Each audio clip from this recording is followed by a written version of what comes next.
Welcome to the channel. In today's video, we will show you how to add a description to a house in the Clubhouse app. If you have ever created a house and wondered how to provide more details for your audience, this video will guide you through the process clearly and effectively. First, open the Clubhouse app on your device. Once you are inside, look at the top right and tap on your profile icon. Then, find the house that you created and tap on it to open it. Once the house is open, click on the three-dot menu icon at the top. After that, scroll down the menu options until you find the description section and click on it. Next, you can enter the description you want for your house.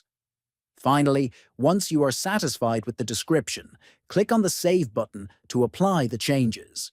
Remember to subscribe to the channel, like the video, and share it with others. Thanks for watching.